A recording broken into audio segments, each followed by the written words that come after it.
진수 형제입니다.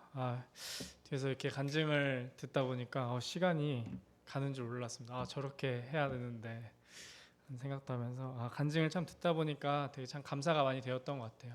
그 말씀을 통해서도 가르치시지만 이렇게 반복적인 어떤 일상 또 삶을 통해서 또 인도하시는 그 하나님을 통해서 본인의 삶을 돌아볼 뿐만 아니라 이제 앞에서 어떻게 앞으로 해나가야 될지에 대해서 간증해준 청년에게 너무 감사가 되고, 형제가 아까 간증할 때 참 본인은 이렇게 시켜주는 거 이렇게 잘 그냥 했었다고 했는데, 생각해 보니까 저도 이제 막 형제회에 결혼하고 올라온 다음에 형제님들이 이거는 젊은 형제들이 이렇게 하면 좋겠다고 얘기를 하시는데, 저도 같이 할 사람들이 없다 보니까 잘 모르는 형제지만 청년들한테 가서 해달라고 했을 때 가장 진영 형제가 제일 열심히 해줬던 거가 생각이 나면서 그런 마음을 가지고 하고 있었구나라는 생각을 할 수 있었습니다.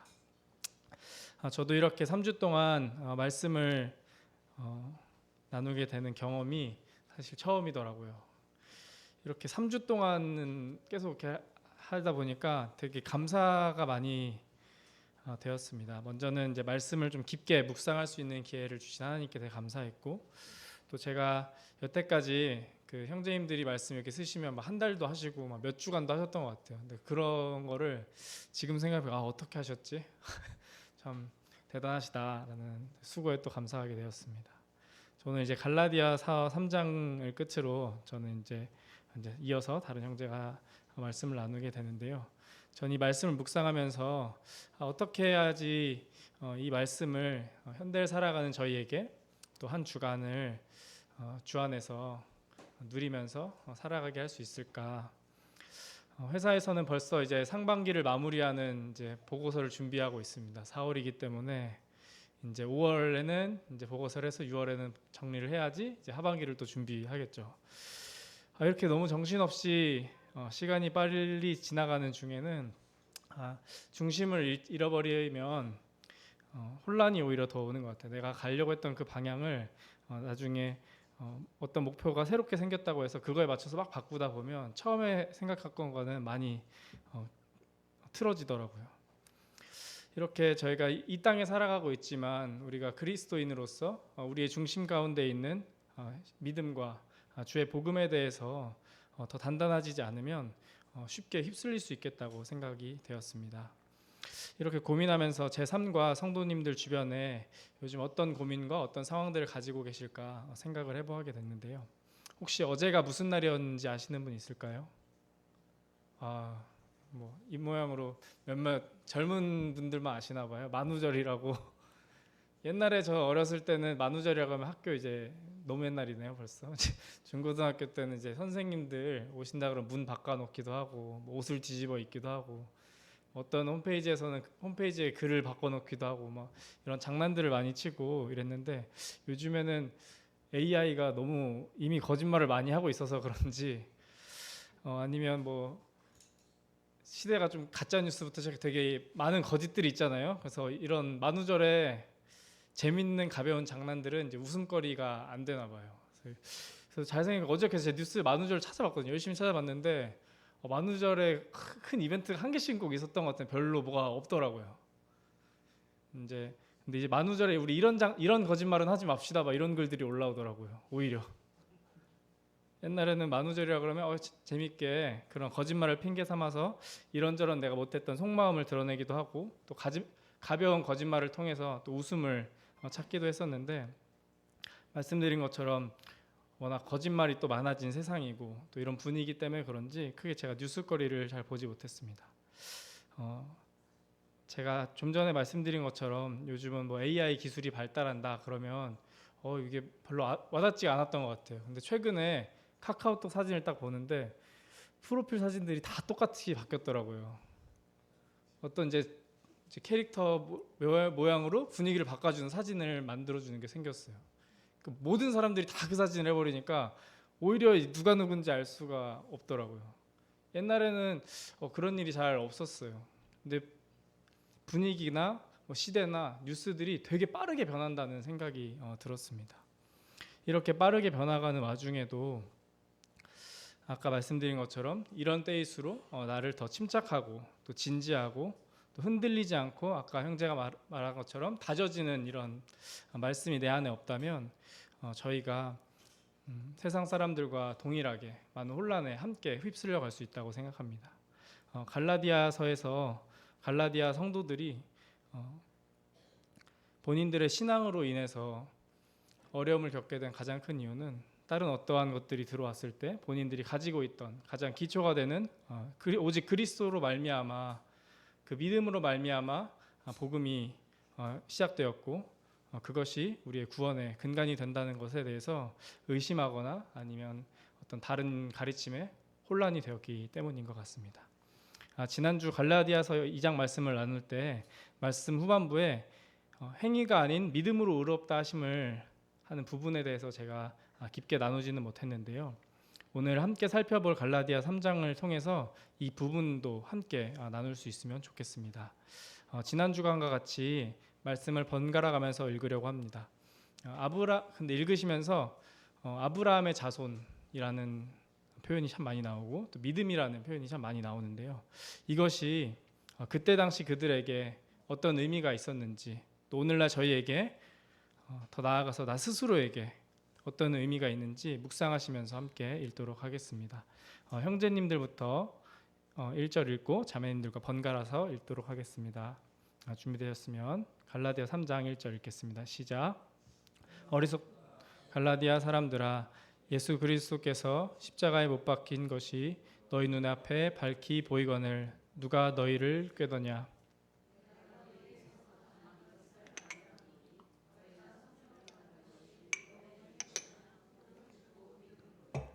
너희가 이같이 어리석으냐.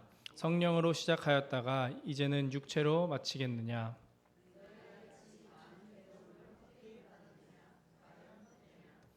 너희에게 성령을 주시고 너희 가운데서 능력을 행하시는 이의 일이 율법의 행위에서냐 혹은 듣고 믿음에서냐.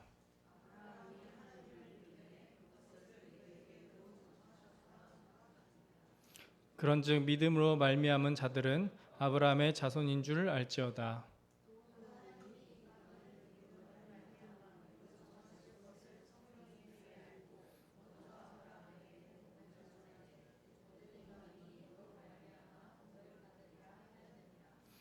그러므로 믿음으로 말미암는 자는 믿음이 있는 아브라함과 함께 복을 받느니라.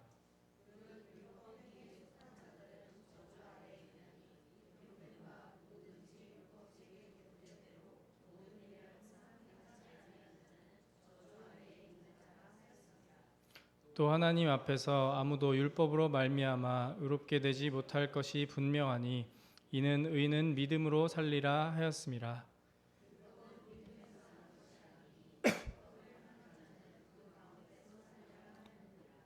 그리스도께서 우리를 위하여 저주를 받으사 율법으로의 저주에서 우리를 속량하였으니 기록된 바 나무에 달린 자마다 저주 아래에 있는 자라 하였음이라.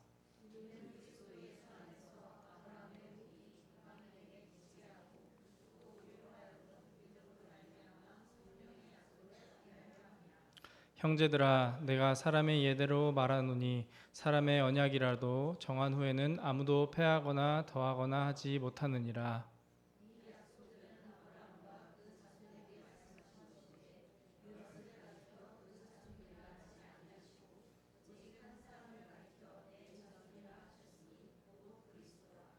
내가 이것을 말하노니 하나님께서 미리 정하신 언약을 430년 후에 생긴 율법이 폐기하지 못하고 그 약속을 헛되게 하지 못하리라.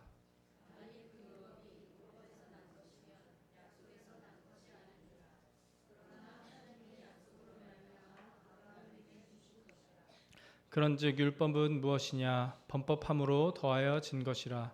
천사들을 통하여 한 중보자의 손으로 베푸신 것인데 약속하신 자손이 오시기까지 있을 것이라.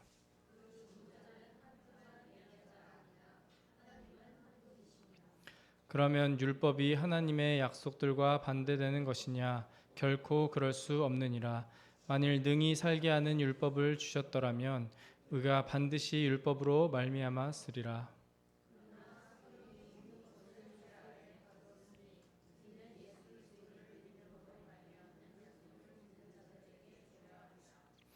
믿음이 오기 전에 우리는 율법 아래 매인 바 되고 계시될 믿음의 때까지 갇혔느니라.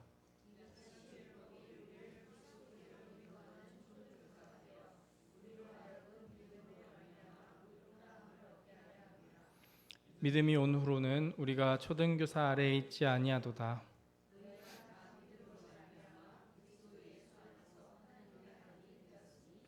누구든지 그리스도와 합하기 위하여 세례를 받은 자는 그리스도로 옷 입었느니라.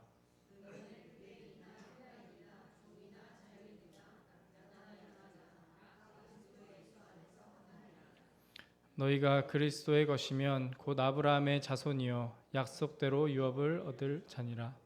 감사합니다. 이 말씀을 읽다 보면 구약에서의 단어들이나 말씀들, 가치들이 참 많이 드러나는 것 같습니다. 왜냐하면 갈라디아의 거짓 교사들이 유대의 전통들과 또 그들이 가지고 있었던 어떤 의심들 또는 이렇게 하는 것이 맞지 않나 하는 어떤 새로운 복음이라고 일컬었던 어떤 부분들을 구약을 활용해서 또 그들에게 이미 받았다고 얘기한 어떤 말씀들을 통해서 그들에게 혼란을 주었기 때문에 바울이 갈라디아 3장에서는 2장 후반부에서 행위로 말미암지 않는다는 것을 더 자세하게 설명하기 위해서 그들이 이야기하는 주장들을 하나하나 조목조목 가지고 오히려 그들의 주장을 부숴내고 주께서 세우신 이 복음의 진리를 더욱더 세워나가는 것을 볼 수 있습니다. 저희가 성경책을 보다 보면 앞부분에 이렇게 단락별로 구분이 이렇게 해주기도 하잖아요. 그래서 이 갈라디아 3장 이 앞부분에는 갈라디아 사람들에게 호소하다라고 이렇게 분류가 된 성경도 있더라고요. 저희가 갈라디아서 제가 처음 시작할 때 1장에서는 이 복음의 원천이 그리스도로 말미암는다고 이야기하고 있고 2장에서 이 복음이 어떻게 이루어진 복음이냐고 설명하면서 이것이 어떻게 전해지고 있는지 이야기하면서 그 후반부에는 행위로 말미암지 않는다고 이야기를 하는데요. 이 후반부 말씀을 아까 방금 말씀드린 것처럼 그들이 하는 그 주장, 그 구약의 가르침들을 통해서 더욱더 확실하게 그 행위로 말미암지 않는 복음, 이 구원에 대해서 더 자세하게 설명하고 있습니다. 갈라디아서에서는 제가 1장에서도 말씀드렸던 것처럼 그리고 2장에서도 바울이 종종 이야기하는 것처럼 갈라디아 사람들에게 호소하거나 왜 혼란을 느끼냐고, 내가 이상하게 여긴다고, 누가 너희를 꿰냐고 이렇게 하는 표현들이 많이 나옵니다. 여기 어떤 성경을 구분한 어떤 분들이 갈라디아 사람들에게 호소하다고 표현했던 것처럼 1절 시작할 때 바울이 갈라디아 사람들에게 어리석다고, 누가 너희를 꿰냐고, 너희는 밝히 보이는 것이 있는데 왜 여기에 이렇게 되었냐고 이야기하면서 이 혼란을 하고 있는 이 성도들을 향해서 바울은 더 명확하고 자세한 설명을 필요로 생각했던 것 같습니다. 2절에서 내가 너에게 다만 이것을 알려 하노니 너희가 성령을 받은 것이 율법의 행위로냐 혹은 듣고 믿음이냐, 너희가 이같이 어리석냐, 성령으로 시작하였다가 이제는 육체로 마치겠느냐. 바울은 갈라디아 교인들에게 마치 탄식하는 듯 묻습니다. 처음에는 너희가 성령으로 시작을 하였으면서 믿음으로 이 말씀을 들었으면서 왜 다시 율법의 행위로 돌아가려 하냐고 묻습니다. 여기서 이야기하는 육체는 단순히 물리적인 몸을 이야기하는 것이 아니라 자기의 공로, 자기의 의를 의지하는 인간적인 시도를 이야기하는 것 같습니다. 성도님들, 지금 저희가 복음으로 살아가고 있고 아까 형제가 이야기한 것처럼 우리의 믿음으로 말미암은 신앙을 가지고 살아가고 있는데 지금도 여전히 이 복음을 또 가지고 있는 신앙을 살아가는 가운데 믿음으로 살아가고 계시는지, 아니면 우리의 행위로 이 신앙생활을, 나의 믿음을 유지시키기 위해서 노력하고 계시나요? 마치 믿음으로 구원에 이르고 복음은 받았지만 저희가 신앙생활을 더 뜨겁게 유지하기 위해서는 행위를 통해서 이를 지켜나가야만 하는 것. 어쩌면 믿음을 단순히 그냥 시작에 불과한, 구원을 또 복음을 받아들이기 위한 어떤 문을 여는 도구 정도로만 생각하고 있지는 않습니까? 이렇게 단순히 믿음을 이런 단순한 것으로 치부하는 어떤 사람들에 대한 경고의 말씀이자 바울의 갈라디아 성도들을 향한 호소이자 권함인 것입니다. 성령으로 시작하였고 그런데 왜 육체로 다시 돌아가려 하느냐?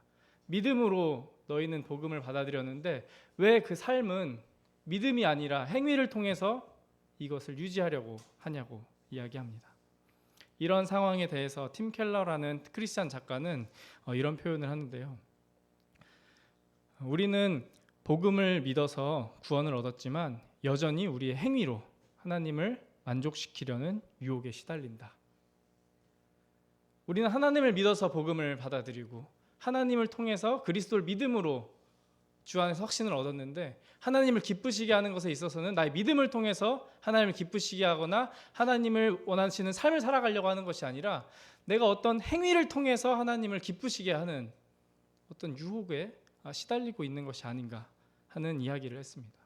그것이 바울이 당시 갈라디아 성도들에게 너희가 왜 다시 돌아가려고 하냐 하는 이 말씀과 같은 맥락에 있습니다. 이 질문은 당시 갈라디아 성도들에게만 그 교회에만 전해지는 것이 아니라 2025년을 살아가는 저희에게도 한 번쯤 다시 갈라디아 말씀을 통해서 주께서 하시는 교훈이 없는지 살펴보아야 할 것입니다. 저희가 4절에서 너희가 이같이 많은 괴로움을 헛되이 받았느냐, 과연 헛되냐? 바울이 계속해서 이전에서 말씀을 통해서도 그리스도의 죽으심이 과연 헛된 것이냐, 나의 이 다름질이 오직 믿음으로만 말미암아 남는 이 복음을 가르친 내가 이것이 과연 내가 헛되이 가르친 것이냐, 율법이 아니라 행위가 아니라 오직 주님으로 말미암아 하나님을 통해서 이루어졌다는 이 복음이, 이 진리가 헛된 것이냐 하는 질문을 바울은 계속해서 던집니다. 그러면서 너희에게 성령을 주시고 너희 능력 가운데 행하시는 이의 일이 율법의 행위에서 시작한 것인지 아니면 듣고 믿음에서 시작되었는지 다시 한번 묻습니다. 이 말씀을 통해서 저희가 한 번 더 확신할 수 있는 것은 저희가 가지고 있는 이 복음, 저에게 전해진 이 복음은, 저희가 믿고 있다고 이야기하는 이 복음은 우리의 행위에서 시작된 것이 아니라 믿음을 통해서 시작되었고, 이 믿음은 하나님이 시작하신 것을 믿은 것이지 우리의 어떤 행위로부터 이 복음이 시작되지 않았다는 것을 생각해야 합니다. 바울이 이야기했던 것처럼, 그리고 이 말씀이 증거하는 것처럼 하나님이 이 능력을 행하시는 이의 이 시작이 우리의 행위로부터, 이 율법으로부터 시작한 것인지 아니면 믿음으로부터, 하나님 이미 시작하신 것을 믿음으로 우리가 시작된 것인지를 생각해야 합니다. 율법이 먼저, 또 행위가 먼저 있기 때문에 복음이 생겼거나 구원을 계획하신 것이 아닙니다. 이 장에서 율법으로나 행위로 말미암지 않기 위해서 설명했던 이 복음에 대해서 바울은 조금 더 상세하게 설명하기 위해서 6절 이하에서 아브라함을 통해서 이들에게 설명합니다. 6절 말씀은 창세기 15장 6절에서 아브라함이란 이름도 없을 적에 아브라함이 여호와를 믿으니 여호와께서 그를 그의 의로 여기시고 하는 부분을 이용하여 그들에게 설명합니다. 여기서 아브라함은 의로 여겨졌다라고 표현하고 있는데요. 이 단어는 외부로부터, 우리가 흔히 잘 알듯이 여겨진 거잖아요. 그러니까 내가 스스로 됐다 하는 것이 아니라 외부로부터 부여된 자격을 의미한다고 합니다. 아브라함이 믿은 것이 자신의 의로, 나의 어떤 행위로 인해서 인정받아진 것이 아니라 하나님께서 그 믿은 것을 의로 여겨주셨다, 전가했다고 표현하기도 합니다. 이 단어에 대해서 저도 참 쉽게 이해가 잘 되지 않아서 찾아보다 보니 이 단어는 이제 회계나 법률적으로 사용할 때 많이 사용했던 단어라고 하더라고요.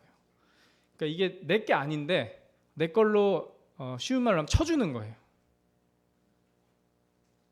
원래는 그런 의미로 가지고 있는 자격이 아닌데 그런 지위를 주는 거예요. 그래서 이렇게 보니까 저도 이 말도 좀 어렵더라고요. 그래서 더 찾아보니까 저희 나라에는 비슷한 제도가 있는데 공공 매입인데, 이것도 좀 어렵죠. 저도 처음 크게 웃으시네요. 공감이 많이 되셨나 봐요.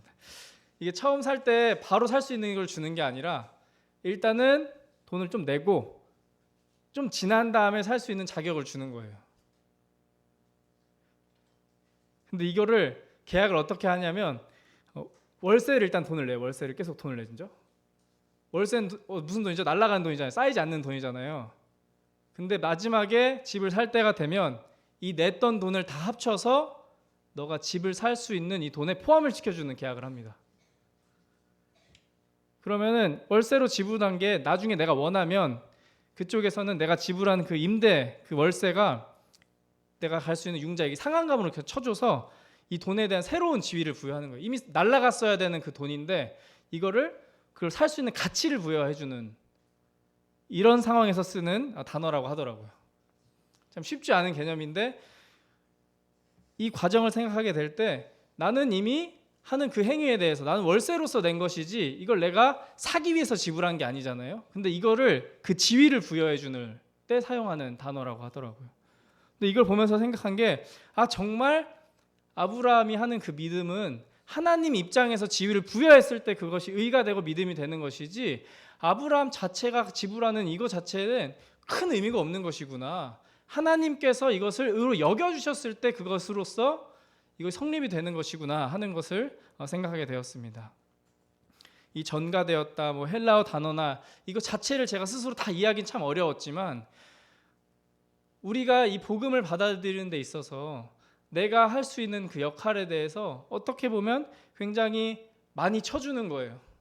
하나님이 하신 걸 내가 믿었다고, 내가 믿는 것을 선택했다고 표현하지만 하나님이 이루신 그 안에서 그것을 여겨주셨을 때 그것이 믿음으로써 내가 복음을 받아들이고 구원을 얻게 되는 것이지 그런 거 없이 내가 하나님을 선택했고 하나님이 이루신 것을 내가 구주로 했다고 할 수 있는 것이 아니라는 것을 더욱더 명확하게 보여주기 위해서 일반적인 그냥 하나님 이렇게 쳐주셨어 이렇게 좋게 봐주시더라 하는 단어가 아니라 이렇게 계약하거나 이런 식으로 볼 때 쓸 수 있는 단어를 사용해서 설명하였습니다.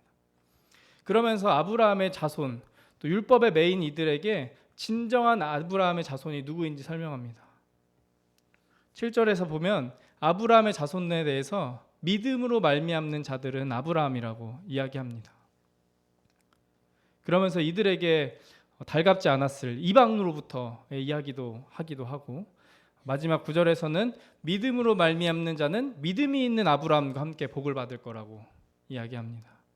율법과 행위로 또 그 정당성을 주장하고 또 어떤 경우에는 출생으로 자신의 신앙과 하나님이 나를 선택하셨다고 주장하는 어떤 사람들에 대해서 이것은 좀 충격적이면서 어쩌면 굉장히 불편을 주었을 것 같아요. 하지만 이 말씀을 통해서 보았을 때 그들이 주장했던 아브라함의 그 시작, 아브라함이란 이름도 없을 당시에 아브라함이 믿음으로 하나님이 그를 의롭게 여기셨다는 것, 그가 하나님의 약속을 받고 그 자손으로 본인들이 칭하고 있지만 그 시작은 행위가 아니라 아브라함의 믿음이었습니다. 그렇기 때문에 바울은 이 구약 말씀을 이용해서 너희가 주장하는 어떤 유대의 전통, 어떤 행위들이 아니라 아브라함의 자손이라면 믿었던 아브라함처럼 믿는 사람들이 그들의 자손이다 라는 것을 설명합니다. 창세기 15장에서 아브라함은 그 어떠한 행위도 갖지 않았습니다. 아브라함은 율법도 아직 받지 않았고 할례도 받지 않았습니다. 창세기를 그리고 아브라함의 자손이라고 칭하는 그 유대 백성들 그리고 그 거짓 교사들은 이것을 알았을 것입니다. 그렇기 때문에 아브라함의 자손을 거부하지 않았겠죠. 아브라함의 자손으로서 우리가 유대의 전통을 지키고 하나님의 언약을 지키고 율법을 지켜야 한다고 주장했지만 하나님이 아브라함을 인정하셨을 때 그를 믿음으로 의로 여기셨을 때는 아브라함이 그 어떤 율법도 가지고 있지 아니하고 할례도 받지 않은 행위가 없을 당시에 아브라함 믿음을 통해서 하나님이 그를 의로 여기셨다는 것을 이야기하고 있습니다. 하나님은 아브라함이 율법도 없고 할례도 없고 그럼에도 불구하고 그의 믿음을 의로 여기셨습니다. 이렇게 살펴보게 됐을 때 저희가 확신할 수 있는 것은 믿음은 어떤 구원의 조건이 아니고 믿음은 구원을 받는 통로이자 복음으로 계속해서 살아나게 하는 것입니다. 10절에서 계속해서 바울은 유대 전통과 구약의 말씀으로 혼란을 주는 거짓 교사들의 말씀 해석에 맹점을 지적합니다. 10절에서 13절에 나오는 말씀들은 신명기 말씀이나 이제 구약의 몇 가지 예언의 말씀들을 인용해서 보여주고 있는데요. 이 몇몇 말씀들은 율법을 지키지 않는 자들은 저주가 있다. 이 하나라도 지키지 않는 자들은 저주를 받을 것이다 하는 말씀들을 가지고 너희가 이 율법을 지켜야 하는 이유, 이 말씀도 하나님의 말씀이잖아, 이거 하나님 말씀이 아닌가요? 라고 이야기한다면 이 믿음으로 말미암는 복음과 구원의 진리에 확신을 한다 할지라도 이렇게 당당히 말씀을 가지고 말씀을 들이밀면 이것도 맞긴 맞네요. 여기 옆에 형제가 끄덕끄덕해요. 어떤 말씀인 줄 알았는데 형제 성경에 이렇게 나와 있잖아.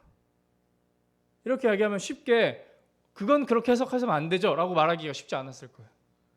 그렇기 때문에 바울이 그들이 자꾸 가지고 왔던 이 창세기의 말씀들, 신명기의 말씀들, 그들에게 찔릴 법했던 이런 말씀들을 가지고 이 성도들이 무너지지 않도록, 혼란 느끼지 않도록 율법 이전부터 하나님이 세우셨던 것들에 대해서 이야기합니다.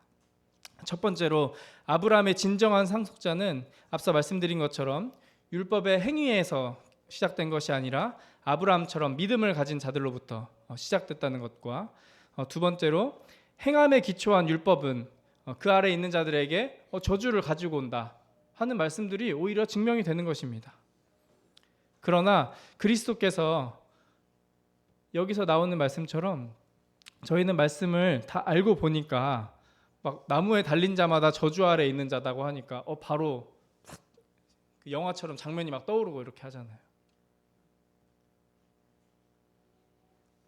그들이 말하는 이런 것들 이미 주가 저주 받으셔서 다 대속하셨다. 그리스도께서 우리에게 저주가 되심으로 그 약속과 하나님의 영과 그 복음이 유대인과 이방인 모두에게 임하게 되었다고 이야기하는 것입니다. 이는 그리스도 예수 안에서 이루어졌다고, 아브라함의 복이 이방인에게 미치게 되었고 또 우리로 하여금 믿음으로 말미암아 성령의 약속을 받게 하였다고 이야기합니다. 그 이후에 바울이 명확하게 이야기하는 것은 하나님의 약속은 율법보다 훨씬 앞서고 있었고 훨씬 더 우월하다는 것입니다. 이들은 이미 그리스도께서 이루신 것을 가지고 이전에 하나님이 세우신 약속이라는, 하나님이 주신 율법이라는 이름 하에 그 질서를 흐트리고 오히려 복음을 흐트리려고 했습니다. 그러나 바울은 율법보다 더 오래된 것, 더 중요한 것, 그것은 바로 하나님의 약속, 곧 아브라함의 언약이 있었다는 것입니다. 17절 말씀을 통해서 볼 때 하나님께서 미리 정하신 언약을 430년 후에 생긴 율법이 폐기하지 못한다.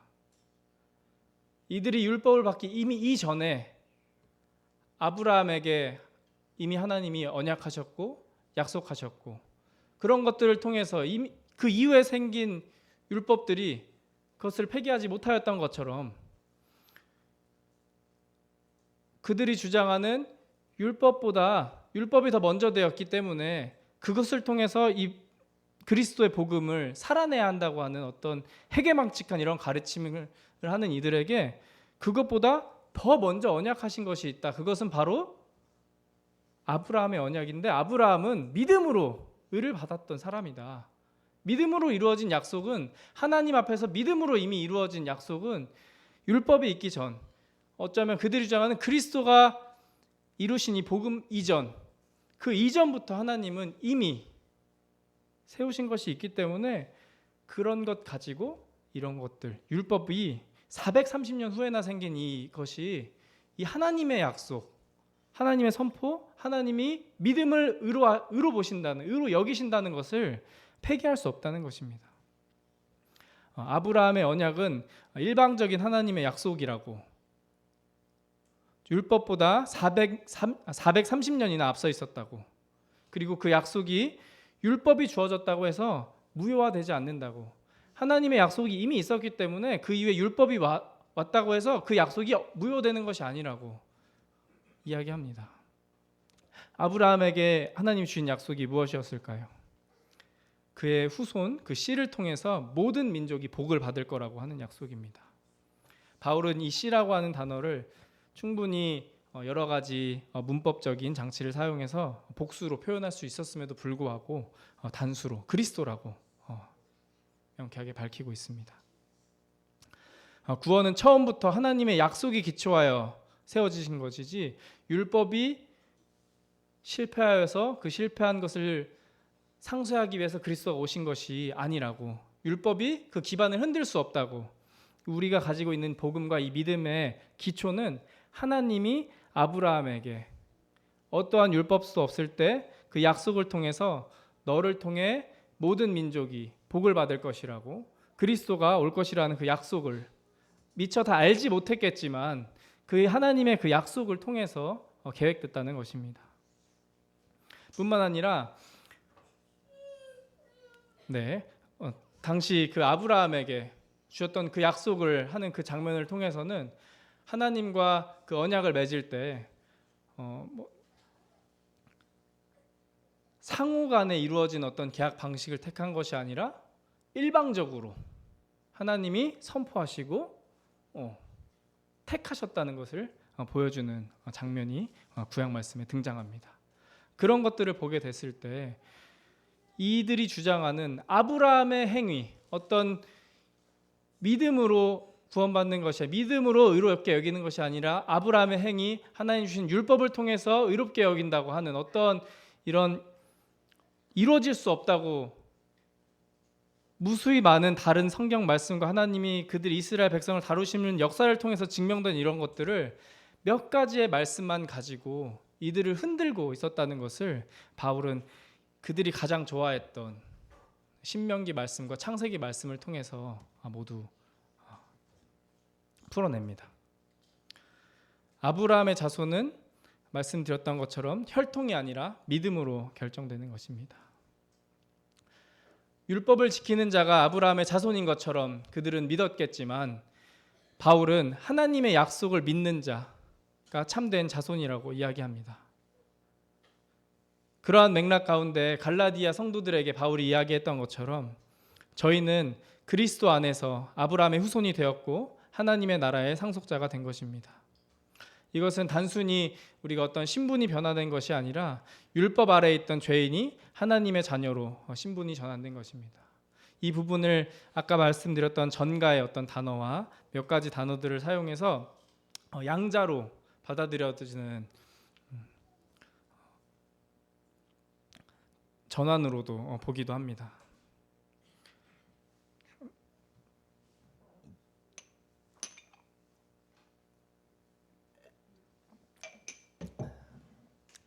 그러면서 이들이 이전에는 어떠한 가운데 있었는지 23절을 통해서 이야기하는데요.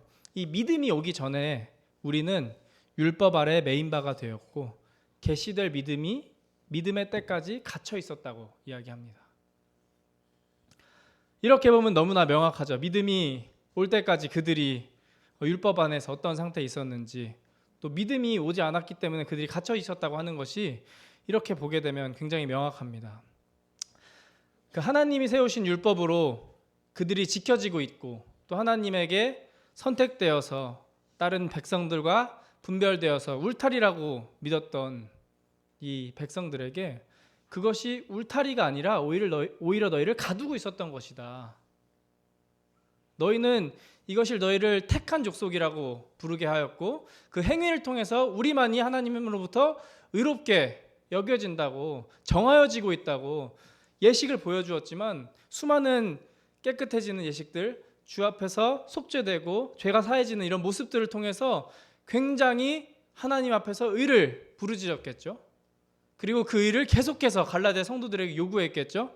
하지만 바울이 이야기하는 것은 믿음이 오기 전까지는 우리가 율법의 메인바 되었다, 우리 그렇게 했었다. 하지만 그것이 우리를 지키고 울타리로 세웠던 것이 아니라 가두고 있었다고 이야기합니다.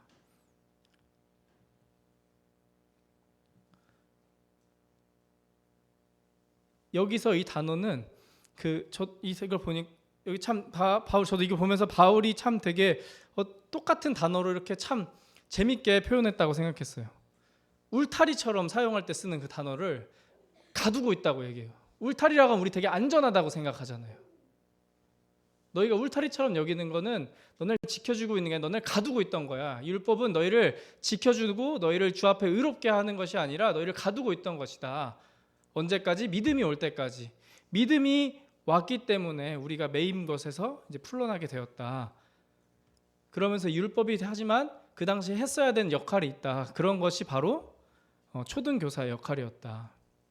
이것을 통해서 우리를 이 믿음 안에서 오히려 믿음으로 가게 하는 역할을 하였다 하는 것입니다. 이렇게 생각하게 됐을 때 어떤 분들은 율법의 참 악함에 대해서 많이 생각할 수 있을 것 같습니다. 하지만 이전에 말씀드렸던 것처럼 율법 역시도 하나님께서 그 백성들을 위해서 때에 맞춰 세우신 경륜이고 그를 통해서 교훈하셨고 충분히 그들을 지키셨던 시절이 있었습니다. 하지만 믿음으로 이 구원이, 이 복음이 완성된 이후에는 이 율법의 역할은 더 이상 그들을 시험하거나 정죄하는 것이 아니라 오히려 이 믿음으로 말미암는 이 구원, 이 복음을 더 풍성하고 확신 있게 만들고 더욱더 안전하게 만드는 것입니다. 율법으로 할 수 없는 것이 믿음으로는 가능해졌구나. 율법으로는 완전해질 수 없었는데 믿음으로 드디어 이것이 완성이 됐구나. 율법을 통해 돌아보니 우리가 참 죄인이었구나. 이런 초등교사의 역할이었다고 이야기합니다. 그렇기 때문에 앞서서 바울이 얘기했던 것처럼 이미 너희가 성령으로 믿음으로 말미암았는데 왜 다시 돌아가려고 하느냐. 그 역할은 이제 끝났는데 너에게 더 좋은 것을 경험했는데 왜 돌아가려고 하느냐 하는 것입니다. 27절에서 누구든지 그리스도 합하기 위하여 세례를 받은 자는 그리스도로 옷 입었느니라. 너희는 유대인이나 헬라인이나 종이나 자유인이나 남자나 여자나 다 그리스도 예수 안에서 하나이니라. 너희가 그리스도의 것이면 곧 아브라함의 자손이요 약속대로 유업을 얻을 자니라. 말씀이 굉장히 쉽게 마무리가 됩니다. 이 역할들이 때마다 너무 명확했고 이 모든 것이 아브라함 때부터 지금까지 믿음으로 말미암아 하나님이 계속해서 유지하고 계셨는데 자꾸 어떠한 것들을 더함으로 그 율법 가운데 율법의 그 시대 가운데에서도 하나님이 믿음으로 그 백성들에게 가르치시고 믿음으로 행하게 하셨던 이런 순간들이 있습니다. 그러나 이제는 그 초등교사의 때 믿음이 오지 않았었던 그때가 아니라 이제는 믿음으로 말미암아 그리스도 예수 안에서 우리가 하나님의 아들이 되었다고 이야기합니다. 그리고 2장에서 이야기했던 것처럼 또 1장에서 이야기했던 것처럼 이제는 이 어떠한 전통, 어떠한 출신 이런 것들이 아니라 우리 모두가 다 믿음으로 말미암은 아브라함의 자손이라고. 아브라함의 믿음으로 말미암아 하나님 안에서 의롭다 칭함을 받았던 것처럼 우리도 그 유대를 따라야지만 마치 전통을 다시 지켜야지만 그 외식함을 버리지 못하는 이런 사람들처럼이 아니라 이 믿음으로 말미암아 의롭다 칭하심을 얻었던 너희 조상들처럼 그리스도로 말미암아서 우리가 다 한 자손이라고 이야기하는 것입니다. 저는 쉬는 시간이 종종 있을 때 이제 영화나 이런 걸 가끔 보는데요. 어떤 영화를 이렇게 보다 보니까 요즘에는 잘 안 쓰는 말인데 어디 출신이냐, 어떤 가문이냐 이런 표현 잘 안 쓰는데 어떤 드라마에서 이제 미국에서 이제 본인의 땅들을 지켜나가는 여긴 청년들은 보았을 수 있는 옐로우스톤이라고 하는 어떤 드라마가 있는데요. 땅을 지켜나가다가 이제 어느 정도가 되면 그 인디언들에게 자신의 땅을 돌려주는 그렇게 하면서 누가 진짜 이 땅의 주인이 하는 걸 가지고 막 싸우는 어떤 드라마가 있었어요. 근데 그 드라마를 보는데 이 말씀과 참 되게 유사한 지점이 있었던 것 같아요. 어떻게든 내가 이거의 적통이라고 내가 정말 내 방법대로 해야지 이것이 이루어진다고 주장을 참 많이 하더라고요. 자신의 권리를, 자신의 어떤 정당성을 표현하기 위해서 되게 많은 것을 사용을 하더라고요. 근데 그러던 중에 이제 그 장면에서 어떤 내용이 나오냐면 약속은 약속으로만 지켜지고 또 그것을 지키는 그 마음이 유산인 것이고 또 그걸 지키려는 사람들이 후손인 것이지 다른 사람들이 우리가 이 후손이 아니다. 이 가치관을 지켜나가는 사람들이 이 후손이다 라고 이야기합니다. 이건 한 드라마의 장면인 것 같지만 이것이 우리 세상을 살아가는 사람들의 본능 가운데 또 주께서 주신 우리의 마음 깊숙한 가운데 이미 주신 것입니다. 우리는 어떤 출생을 통해서 피를 통해서 우리 스스로를 증명하려고 누가 적통인지 어떤 증명하고 검사를 통해서 어떤 테스트, 어떤 행위, 점수, 계산 이런 걸 통해서 뭔가 해보려고 시도하지만 우리 마음 가운데에는 정말 저 사람이 이걸 따르는 사람인지 아닌지는 그 중심을 보면 우리가 알죠. 아까 형제가 얘기했던 것처럼 척하면서 지내는 것인지 정말 그 중심에 이걸 따라가고 있는 사람인지. 아브라함에 대해서 많은 이 거짓 교사들은 행위를 통해서 본인이 아브라함의 자손이고 하나님의 말씀을 지키는 사람이라는 것을 증명해 나가려고 했고 그것을 요구해 나가려고 했습니다. 하지만 바울이 명확하게 창세기 말씀과 신명기 말씀을 통해 증명해 나가는 것은 우리에게 주신 약속과 믿음을 통해서 우리가 아브라함의 자손인 것을 증명하게 되는 것이고 그 이유는 아브라함이 그러했고 하나님이 그를 그러한 때에 의롭다고 하셨다는 것입니다. 이렇게 증명된 우리가 가진 이 믿음을 가지고 믿음이 하나의 통로로서 그냥 하나의 출입구로서 사용되는 것이 아니라 계속해서 우리가 이 성령을 가지고 이 능력 가운데 어떻게 살아갈 수 있는지를 갈라디아서 4장부터 이제 설명하게 됩니다. 저에게 주신 이 믿음과 이 복음을 생각하게 될 때 어떻게 보면 너무 단순하게 자꾸 축소하는 것처럼 보여질 수도 있을 것 같아요. 우리가 복음에 대해서 정말 율법이 무엇을 의미하는지 정말 어떤 여기서 말하는 그 갈라디아 당시에 이 사람들이 하는 어떤 단어들, 상황들에 대해서 막 더 연구하는 것이 정말 믿음의 어느 지점에서까지가 믿음일까? 저희는 이런 유혹들을 느끼기 쉽습니다. 하지만 바울은 굉장히 명확하고도 단순한 말씀들로 이 복음과 우리에게 주어진 이 구원이 믿음으로 말미암았다고 깔끔하게 설명하고 있습니다. 사랑하는 성도님들, 저희가 이 복음에 대해서 우리가 가진 이 구원에 대해서 그냥 단지 어떤 신앙생활의 시작, 어떤 분기점으로 생각하시지 않기를 바랍니다. 바울이 그때 당시에 전했던 갈라디아 교회에 전했던 복음은 그리고 우리에게 전해주었던 우리가 말씀을 통해서 배운 이 복음은 이 신앙의 전 여정 가운데에서 살아나갈 수 있게 하는 것이고 이 믿음을 가지고 이것을 동일하게 유지하라고 이야기하는 것입니다. 믿음으로 시작하고 행위를 통해서 나의 믿음을 상쇄해 나가는 것, 그런 것이 아니라 믿음으로 시작한 것으로 믿음으로 살아나가라고 하는 것입니다. 아까 말씀드린 것처럼 지금 참 많은 발달과 기술의 발전과 여러 가지 상황들로 참 혼란의 시대에 살고 있는 것 같습니다. 며칠 뒤면 더 다양한 이야기들과 뉴스들이 있을 것입니다. 저는 요즘 저희 시대가 가장 어렵다고 생각하진 않습니다. 그리고 갈라디아서 이때 당시에도 이때가 가장 어려운 신앙생활의 시기였다고 생각하지 않습니다. 하나님이 그때에 맞게 항상 그리스도인들이 혼란 가운데서 이 믿음을 가지고 살아나게 하셨다고 생각합니다. 이 말씀을 통해서 갈라디아서 말씀을 통해서 바울이 1장에서 내가 누구냐, 나는 그리스도로 말미암아 복음을 받은 사람이고 내가 그리스도로 말미암아 이 다름질을 하는 사람이고 우리 그렇기 때문에 주께서 헛되게 죽지 않으셨다. 우리가 이것을 받았고 이것은 단순히 나로부터 시작된 것이 아니라 아브라함 때부터 하나님의 창조 때부터 시작되었다는 것을 이야기합니다. 이것이 혼란 가운데 살아가는 저희의 정체성이 되기를 바랍니다. 아브라함의 자손이라고 말하면 굉장히 멀게 느껴지고 또 좀 이질감이 느껴질 수도 있을 것 같아요.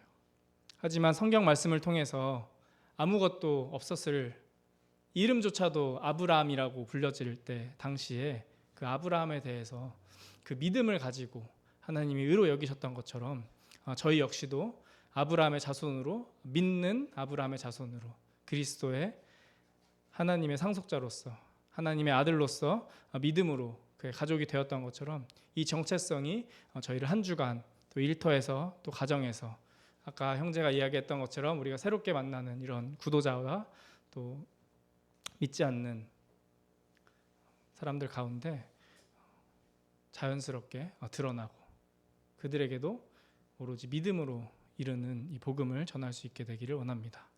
이 가운데 저희가 스스로를 정죄하거나 내려가는 것이 아니라 더욱더 단단하고 침착한 가운데 누릴 수 있게 되기를 원합니다. 함께 기도하시고 마치겠습니다.